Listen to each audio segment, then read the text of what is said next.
Hi guys, welcome back to my channel. ನಾನು ಇವತ್ತು ನಿಮಗೆ JITL ಅನ್ನೋ ಸಬ್ಜೆಕ್ಟಿಂದ ಕೋಡ್ ಆಫ್ ಸಿವಿಲ್ ಪ್ರೊಸೀಜರ್ 1908 ಅನ್ನೋ ಚಾಪ್ಟರ್ನ ಮಾಡ್ತಾಯಿದ್ದೀನಿ. ಇದ್ರದ್ದು ವೆಯ್ಟೇಜ್ ಬಂದುಬಿಟ್ಟು 8 to 12 ಮಾರ್ಕ್ಸ್ ಇದೆ. ಇದರೊಳಗೆ ಫಸ್ಟ್ ಟಾಪಿಕ್ಕೆ ಬಂದುಬಿಟ್ಟು ಸಬ್ಸ್ಟ್ಯಾಂಟಿವ್ ಲಾ ಮತ್ತು ಪ್ರೊಸೀಜರಲ್ ಲಾ ಅಂತ. ಏನಂಗಂದರೆ the law which defines the rights of the party ಅನ್ನೋದನ್ನ ಸಬ್ಸ್ಟ್ಯಾಂಟಿವ್ ಲಾ ಅಂತ ಕರೀತಾರೆ. ಒಂದು ಲಾ ಇರುತ್ತೆ, ಇವಾಗ ಫಾರ್ ಎಕ್ಸಾಂಪಲ್ IPC 1860 ಅಥವಾ ICA 1872 ತೊಗೋಬೋದು. IPC 1860 ಏನು ಕೊಟ್ಟಿರ್ತಾರೆ ಅಂದರೆ, ನಿಮ್ಮ ಪಾರ್ಟಿ ಇರ್ತಾರಲ್ಲ ಅವ್ರಿಗೆ ಏನೇನು ರೈಟ್ಸ್ ಇದೆ, ಯಾವ ವಿಷಯಕ್ಕೆ ಕೋರ್ಟ್ ಫೈಲ್ ಮಾಡ್ಬೋದು ಕೇಸ್ನ ಅಂತೆಲ್ಲ ಇರುತ್ತೆ. ಬಟ್ ಹೇಗೆ ಕೇಸ್ನ ಫೈಲ್ ಮಾಡೋದು ಕೋರ್ಟ್ಗೆ, ಆ ವಿಚಾರದ ಬಗ್ಗೆ ಎಲ್ಲ ಅದರೊಳಗೆ ಮೆನ್ಷನ್ ಮಾಡಿರಲ್ಲ. ಅದೆಲ್ಲ ಪ್ರೊಸೀಜರಲ್ ಲಾ ಅಲ್ಲಿರುತ್ತೆ.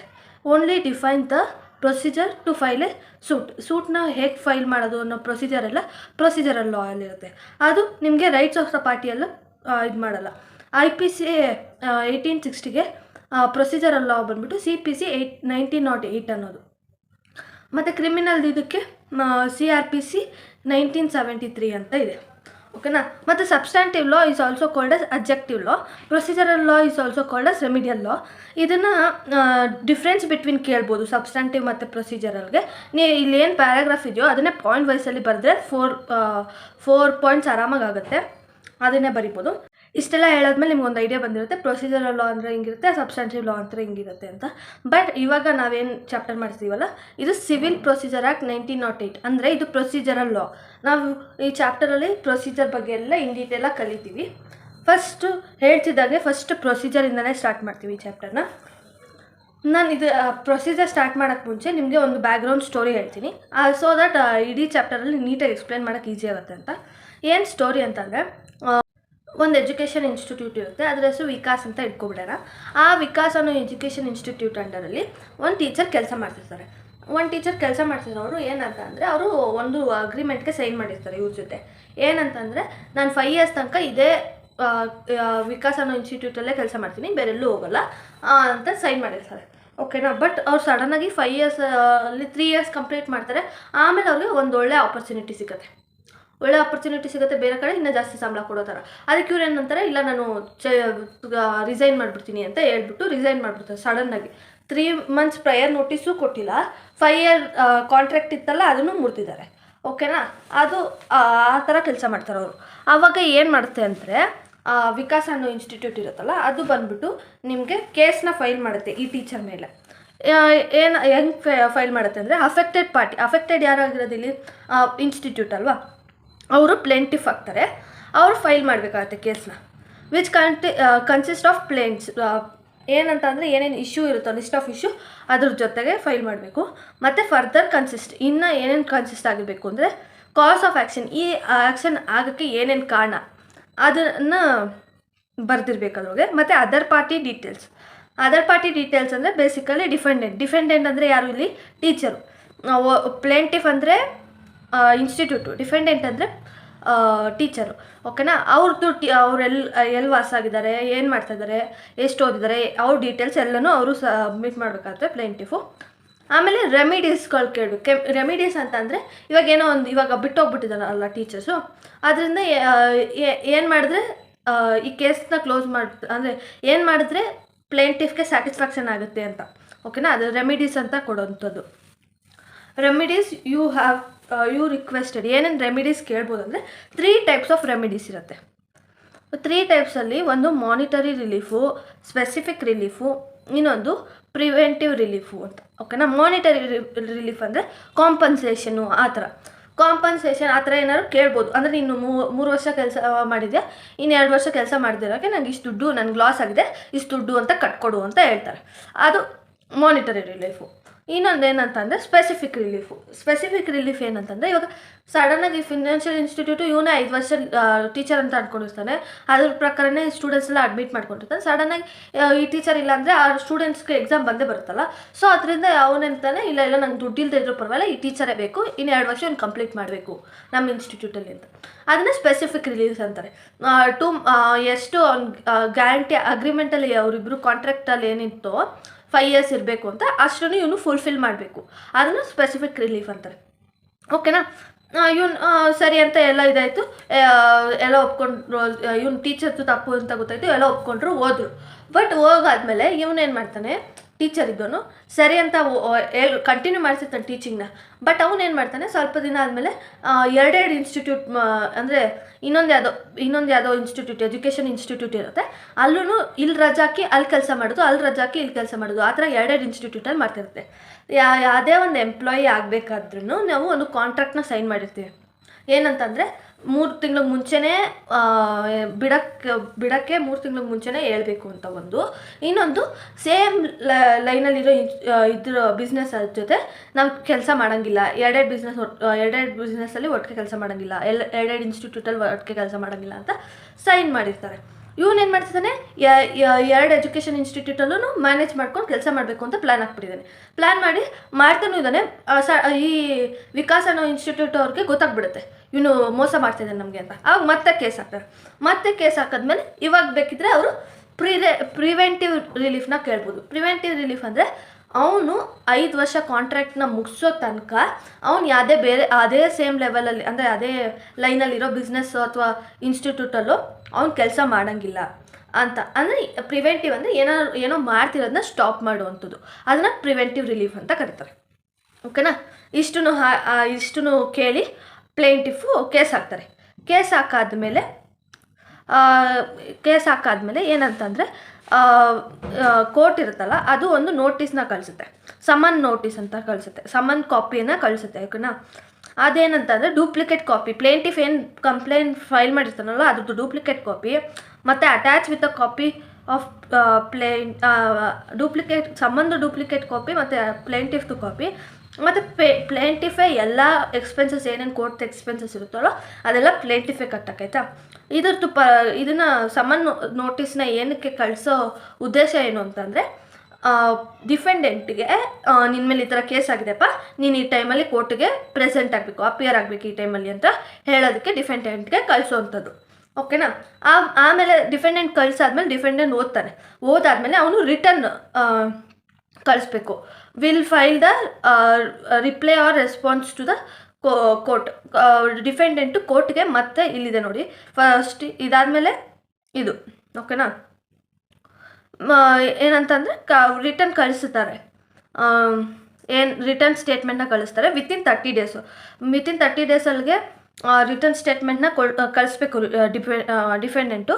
ಇಲ್ಲ ಅಂದರೆ ಮ್ಯಾಕ್ಸಿಮಮ್ 90 ಡೇಸ್ ಒಳಗಡೆನೆ ಕಳಿಸ್ಬೇಕು.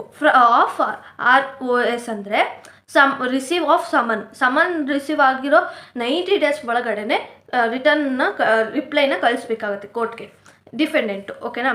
ಆಮೇಲೆ ರಿಟರ್ನ್ ಎಲ್ಲ ಕಳಿಸಾದ್ಮೇಲೆ ಕೋರ್ಟ್ ಏನು ಮಾಡುತ್ತೆ ಅಂದರೆ ಇಬ್ಬರೂ ಒಂದು ಸತಿ ಕರೆಯುತ್ತೆ ಮೀಟಿಂಗಿಗೆ, ಅಂದರೆ ಹಿಯರಿಂಗಿಗೆ ಕರೆಯುತ್ತೆ. Court will call the date of hearing include, ಇಬ್ಬರೂ ಡೇಟ್ ಆಫ್ ಹಿಯರಿಂಗಿಗೆ ಕರೆಯುತ್ತೆ. ಅದ್ರೊಳಗೆ ಏನೇನು ಇನ್ಕ್ಲೂಡ್ ಇರುತ್ತೆ ಅಂದರೆ ಫ್ರೇಮ್ ಆಫ್ ಇಶ್ಯೂಸ್, ಏನೇನು ಇಶ್ಯೂಸ್ ಇದೆ ಅಂತ ಒಂದು ಲೆಕ್ಕ ಇರುತ್ತೆ, ಅಂದರೆ ಒಂದು ಫ್ರೇಮ್ ಮಾಡಿರ್ತಾರೆ. ಮತ್ತು ಎಕ್ಸಾಮಿನೇಷನ್ ಆಫ್ ಪಾರ್ಟೀಸ್, ಇಬ್ಬರು ಪಾರ್ಟೀಸ್ನು ಎಕ್ಸಾಮಿನ್ ಮಾಡ್ತಾರೆ. ಆಮೇಲೆ ಬ್ರೀಫಿಂಗ್ ದ ಕೇಸ್, ಏನು ಕೇಸ್ ಇರುತ್ತೋ ಅದನ್ನು ಬ್ರೀಫಾಗಿ ಹೇಳ್ತಾರೆ. ಮತ್ತು ಕ್ರಾಸ್ ಎಕ್ಸಾಮಿನೇಷನ್ ಆಗುತ್ತೆ. ಈ ಲಾಯರ್ ಅವ್ರನ್ನ ಮಾತಾಡ್ಸ್ತಾರೆ, ಆ ಲಾಯರ್ ಇವ್ರನ್ನ ಮಾತಾಡಿಸ್ತಾರೆ. ಮತ್ತು ವಿಟ್ನೆಸ್ನೆಲ್ಲ ಕ್ರಾಸ್ ಎಕ್ಸಾಮಿನೇಷನ್ ಮಾಡ್ತಾರೆ. ಆಮೇಲೆ ಆರ್ಗ್ಯುಮೆಂಟ್ ನಡೆಯುತ್ತೆ. ಇಬ್ಬರು ಪಾರ್ಟಿಗಳು, ಅಂದರೆ ಇಬ್ಬರು ಲಾಯರ್ ಮಧ್ಯೆ ಪಾರ್ಟಿಗಳ ಬಗ್ಗೆ ಎಲ್ಲ ಆರ್ಗ್ಯುಮೆಂಟ್ ನಡೆಯುತ್ತೆ. ಆ ಆರ್ಗ್ಯುಮೆಂಟ್ ನಡೆದು ಎಲ್ಲ ಮುಗ್ದಾದ್ಮೇಲೆ ಏನು ಲಾಸ್ಟಿಗೆ ಬರುತ್ತೆ ಏನು ಅಂತಂದರೆ, ಇವರು ಇರ್ತಾರಲ್ಲ ಜಡ್ಜ್, ಅವ್ರು ಏನು ಮಾಡ್ತಾರೆ, after hearing both parties court will pronounce its judgement followed by decree. ಎರಡೂ ಪಾರ್ಟಿದು ಎಲ್ಲ ಕೇಳಿಸ್ಕೊಂಡ್ಮೇಲೆ ಅವ್ರದ್ದು ಜಡ್ಜ್ಮೆಂಟ್ನ ಮತ್ತು ಫಾಲೋಡ್ ಬೈ ಡಿಗ್ರಿನ ಕೊಡುತ್ತೆ. ಅದು within 30 days of conclusion of hearing. Conclusion ಆಗಿರುತ್ತೆ, ಅಂದರೆ ಈ ಕೇಸ್ ಮುಗೀತು ಅಂತೆಲ್ಲ ಕನ್ಕ್ಲೂಡ್ ಆದಮೇಲೆ ವಿತಿನ್ 30 ಡೇಸ್ ಒಳಗೆ ಕೊಡ್ತಾರೆ. ಅಕಸ್ಮಾತ್ ಆಗಿಲ್ಲ ಅಂದರೆ ನೆಕ್ಸ್ಟ್ 30 ಡೇಸ್ ಒಳಗಡೆ, ಮ್ಯಾಕ್ಸಿಮಮ್ 60 ಡೇಸ್ ಆದಮೇಲೆ maximum 60 days conclusion of hearing ಆಗೋಷ್ಟರಲ್ಲಿ ಇದನ್ನು ಜಡ್ಜ್ಮೆಂಟ್ನ ಕೊಡಬೇಕಾಗ್ತವ್ರು. ಓಕೆನಾ? Next copies of judgment and decree ಎರಡೂ ಫ್ರೀ ಆಫ್ ಕಾಸ್ಟಲ್ಲಿ ಇಬ್ಬರು ಪಾರ್ಟೀಸ್ಗೂ ಡಿಸ್ಟ್ರಿಬ್ಯೂಟ್ ಮಾಡ್ತಾರೆ ಅವ್ರ ಜಡ್ಜ್ಮೆಂಟ್ನ. ಓಕೆನಾ? ಇಷ್ಟು ತನಕ ಜಡ್ಜ್ಮೆಂಟ್ ಅಂತೆಲ್ಲ ಹೇಳ್ತಿದ್ನಲ್ಲ, ಏನದು ಅಂತೆಲ್ಲ ತಿಳ್ಕೊಳ್ಳೋಣ. ಜಡ್ಜ್ಮೆಂಟ್ ಅಂದರೆ ಜಡ್ಜ್ಮೆಂಟಲ್ಲಿ ಡಿಗ್ರಿನೂ ಇನ್ಕ್ಲೂಡ್ ಆಗಿರುತ್ತೆ. ಓಕೆನಾ? ಯಾವುದೇ ಒಂದು ಜಡ್ಜ್ಮೆಂಟ್ ಬರೆದ್ರೂ ಅದು ಒಬ್ಬರು ಫೇವರ್ ಆಗಿರುತ್ತೆ, ಇನ್ನೊಬ್ರು ಅಗೇನ್ಸ್ಟ್ ಆಗಿರುತ್ತೆ. ಇಬ್ಬರು ಫೇವರ್ ಆಗೂ ಇರೋಕ್ಕಾಗಲ್ಲ, ಇಬ್ಬರು ಅಗೇನ್ಸ್ಟ್ ಆಗೂ ಇರೋಕ್ಕಾಗಲ್ಲ. ಒಬ್ರದ್ದು ಫೇವರ್ ಆಗಿರುತ್ತೆ, ಇನ್ನೊಬ್ರದ್ದು ಅಗೇನ್ಸ್ಟ್ ಆಗಿರುತ್ತೆ. ಫೇವರ್ ಆಗಿರೋರಿಗೆ ಡಿಗ್ರಿ ಹೋಲ್ಡರ್ ಅಂತ ಕರೀತಾರೆ. ಅದನ್ನು ಸೆಕ್ಷನ್ 2 ಸಬ್ಸೆಕ್ಷನ್ 3 ಡಿಫೈನ್ ಮಾಡಿದ್ದಾರೆ. ಅಗೇನ್ಸ್ಟ್ ಆಗಿದೆ ಅಲ್ವಾ, ಅವ್ರಿಗೆ ಜಡ್ಜ್ಮೆಂಟ್ ಡೆಪ್ಟರ್ ಅಂತ ಕರೀತಾರೆ. ಸೆಕ್ಷನ್ 2 ಸಬ್ಸೆಕ್ಷನ್ 10 ಇದೆ, ಅದನ್ನು ಡಿಫೈನ್ ಮಾಡಿದ್ದಾರೆ. ಓಕೆನಾ? ಆಮೇಲೆ ಸೆಕ್ಷನ್ 3 ಆಫ್ CPC 1908 ಏನು ಡಿಫೈನ್ ಮಾಡಿದ್ದಾರೆ ಅಂದರೆ structure of civil court. Civil ಕೋರ್ಟ್ದು ಏನು ಸ್ಟ್ರಕ್ಚರ್ ಇದೆ ಅದನ್ನು ಡಿಫೈನ್ ಮಾಡಿದ್ದಾರೆ. ಏನಂತ ಅಂದರೆ ಫಸ್ಟು ಯಾವುದೇ ಒಂದು ಸಿವಿಲ್ ಕೇಸಸ್ ಇರುತ್ತಲ್ವ, ಅದು ಫಸ್ಟು ಫೈಲ್ ಆಗಬೇಕಾಗಿರೋದು ಸಬಾರ್ಡಿನೇಟ್ ಕೋರ್ಟಲ್ಲಿ. ಸಬಾರ್ಡಿನೇಟ್ ಕೋರ್ಟಲ್ಲಿ ಅಂದರೆ ಲೋವರ್ ಲೆವೆಲ್ ಕೋರ್ಟಲ್ಲಿ ಫೈಲ್ ಆಗಬೇಕು ಫಸ್ಟು. ಅದಾದಮೇಲೆ ಬೇಕಿದ್ರೆ ಅದು ಅಪೀಲ್ ಹೋಗಿ ಡಿಸ್ಟ್ರಿಕ್ಟ್ ಕೋರ್ಟಲ್ಲಿ ಫೈಲ್ ಮಾಡ್ಬೋದು. ನೆಕ್ಸ್ಟ್ ಅಪೀಲ್ಗೆ ಹೈಕೋರ್ಟಲ್ಲಿ, ನೆಕ್ಸ್ಟು ಸುಪ್ರೀಂ ಕೋರ್ಟಲ್ಲಿ. ಫಸ್ಟು ಯಾವುದೇ ಫಸ್ಟ್ ಕೇಸ್ ಇದ್ರೂ ಅದು ಲೋವರ್ ಲೆವೆಲ್ ಕೋರ್ಟಲ್ಲಿ ಹಂಗೆ ಮೇಲ್ಮೇಲೆ ಹೋಗಬಹುದು ಬೇಕಿದ್ರೆ ನೀವು. ಇದು ಅದ್ರದ್ದು ಸಿವಿಲ್ ಕೋರ್ಟ್ದು ಸ್ಟ್ರಕ್ಚರ್. ನೆಕ್ಸ್ಟು ಇಲ್ಲೇ ಒಂದಷ್ಟು ಕ್ವಶನ್ಸ್ ಇದೆ ಆಯಿತಾ. ಇಷ್ಟು ಕ್ವಶನ್ಸು ನಾವು ಒಂದೊಂದೇ ಸಾಲ್ವ್ ಮಾಡ್ಕೊತಾ ಹೋಗ್ತೀವಿ. ಫಸ್ಟ್ ಕ್ವಶನ್ ಬಂದ್ಬಿಟ್ಟು ಡಿಗ್ರಿ ಹೋಲ್ಡರ್ ವರ್ಸಸ್ ಜಡ್ಜ್ಮೆಂಟ್ ಡೇಟರ್ದು ಡಿಫ್ರೆನ್ಸ್ ಏನು, ಡಿಗ್ರಿ ಹೋಲ್ಡರ್ಗೂ ಜಡ್ಜ್ಮೆಂಟ್ ಡೇಟರ್ಗೂ ಏನು ಡಿಫ್ರೆನ್ಸು ಅಂತ ನೋಡೋಣ ಆಯಿತಾ. Decree holder judgment debtor section 2 subsection 3 decree holder ಬಗ್ಗೆ ಡಿಫೈನ್ ಮಾಡಿದ್ದಾರೆ. ಸೆಕ್ಷನ್ 2 ಸಬ್ಸೆಕ್ಷನ್ 10 ಜಡ್ಜ್ಮೆಂಟ್ ಡೇಟರ್ ಬಗ್ಗೆ ಡಿಫೈನ್ ಮಾಡಿದ್ದಾರೆ. ಮತ್ತು decree holder means a person whose favour judgment is pass. Decree holder ಫೇವರಲ್ಲಿ ಜಡ್ಜ್ಮೆಂಟ್ ಪಾಸ್ ಆಗಿದೆ. ಜಡ್ಜ್ಮೆಂಟ್ ಡೇಟರ್ ಅಂದರೆ ಅವನ ಅಗೇನ್ಸ್ಟಲ್ಲಿ ಜಡ್ಜ್ಮೆಂಟ್ ಪಾಸ್ ಆಗಿದೆ ಅಂತ. ಓಕೆನಾ? The definition of degree holder is also include third party. ಏನಿದು ಥರ್ಡ್ ಪಾರ್ಟಿ ಅಂತ ಅಂದರೆ ನಾನು ನಿಮ್ಗೆ ಹೇಳಬೇಕಂದ್ರೆ ಇವಾಗ ಓಕೆ ನಾವು ಒಂದು ಬೋರ್ಡ್ ಏನೋ ಇರುತ್ತೆ ಅಂದ್ಕೊಳ್ಳಿ. ಫಾರ್ ಎಕ್ಸಾಂಪಲು ನಾನೊಂದು ಟೀಚರು ಅಂದ್ಕೊಳ್ಳೋಣ. ನಾನೊಂದು ಟೀಚರು ಒಂದು ಬೋರ್ಡೋ ಇಲ್ಲ ಒಂದು ಎಜುಕೇಷನ್ ಇನ್ಸ್ಟಿಟ್ಯೂಟ್ ಅಂತಲೇ ತೊಗೊಳ್ಳೋಣ. ನಾನೊಂದು ಟೀಚರು, ಎಜುಕೇಷನ್ ಇನ್ಸ್ಟಿಟ್ಯೂಟ್ ಅವರು ಕರೆಕ್ಟಾಗಿ ಟೆಕ್ಸ್ಟ್ ಬುಕ್ಸ್ ಆಗಲಿ ಏನೋ ಬುಕ್ಸ್ಗಳಾದರೂ ಕರೆಕ್ಟಾಗಿ ಪ್ರೊವೈಡ್ ಮಾಡ್ತಿರಲ್ಲ. ನಾನೇನು ಮಾಡ್ತೀನಿ, ಸ್ಟೂಡೆಂಟ್ಸ್ನೆಲ್ಲ ಹಿಡ್ಕೊಂಡು ಟೀಚರಾಗಿ ಅವ್ರ ರೆಸ್ಪಾನ್ಸಿಬಿಲಿಟಿ ತೊಗೊಂಡು ನಾನು ಹೋಗ್ಬಿಟ್ಟು ಸ್ಟ್ರೈಕ್ ಮಾಡ್ತೀನಿ. ಅಂದರೆ ಕೇಸ್ನ ಫೈಲ್ ಮಾಡ್ತೀನಿ ಮತ್ತು ಫಸ್ಟು ಸ್ಟ್ರೈಕ್ ಮಾಡ್ತೀನಿ. ಅವರು ಏನಂದರೂ ಸಾಲ್ವ್ ಮಾಡಲ್ಲ ಅಂದರು ಅಂತಾರೆ. ಆಮೇಲೆ ನಾನೇನು ಮಾಡ್ತೀನಿ, ಕೇಸ್ನ ಫೈಲ್ ಮಾಡ್ತೀನಿ ಅವ್ರ ಮೇಲೆ. ಈ ಥರ ಬುಕ್ಸ್ನೆಲ್ಲ ಪ್ರಾಪರಾಗಿ ಕೊಡ್ತಾಯಿಲ್ಲ ಈ ಫಿನಾನ್ಷಿಯಲ್ ಇನ್ಸ್ಟಿಟ್ಯೂಟು ಅಂತ, ಈ ಎಜುಕೇಷನ್ ಇನ್ಸ್ಟಿಟ್ಯೂಟ್ ಬುಕ್ಸ್ ಎಲ್ಲ ಕರೆಕ್ಟಾಗಿ ಕೊಡ್ತಾಯಿಲ್ಲ ಅಂತ ನಾನು ಕೇಸ್ನ ಫೈಲ್ ಮಾಡ್ತೀನಿ. ಅಲ್ಲಿ ಕೇಸ್ ಫೈಲ್ ಆದಮೇಲೆ ಜಡ್ಜ್ಮೆಂಟ್ ಬರುತ್ತೆ. ಜಡ್ಜ್ಮೆಂಟು ಬಂದುಬಿಟ್ಟು ನನ್ನ ಫೇವರ್ ಆಗೇ ಇರುತ್ತೆ ಜಡ್ಜ್ಮೆಂಟು. ಸೊ ಏನಾಗುತ್ತೆ ಅಂದರೆ ನನ್ನ ಫೇವರ್ ಆಗಿ ಇರೋದ್ರಿಂದ ಇವಾಗ ಇನ್ಸ್ಟಿಟ್ಯೂಟು ಅವ್ರ ಬುಕ್ನ ಕರೆಕ್ಟಾಗಿ ಮಾಡಬೇಕು, ಕರೆಕ್ಟಾಗಿ ಸ್ಟೂಡೆಂಟ್ಸ್ಗೆ ಪ್ರೊವೈಡ್ ಮಾಡಬೇಕು. ಕೇಸ್ ಹಾಕಿದ್ದು ಯಾರು? ನಾನು. ಯಾರಿಗೆ ಹಾಕಿದ್ದು? ಇನ್ಸ್ಟಿಟ್ಯೂಟ್ಗೆ. ಇದ್ರ ಮಧ್ಯೆ ಯಾರೂ ಇಲ್ಲ, ಥರ್ಡ್ ಪಾರ್ಟಿ ಥರ ಯಾರೂ ಇಲ್ಲ. ಬಟ್ ಇದರಿಂದ ಬೆನಿಫಿಟ್ ಯಾರಿಗಾಗುತ್ತೆ? ಸ್ಟೂಡೆಂಟ್ಸ್ಗೆ. ಅವರು ಬೆನಿಫಿಷರಿ, ಅವ್ರನ್ನ ಥರ್ಡ್ ಪಾರ್ಟಿ ಅಂತ ಕರೀತಾರೆ. ಓಕೆನಾ? Beneficiary. The benefit of the decision is not being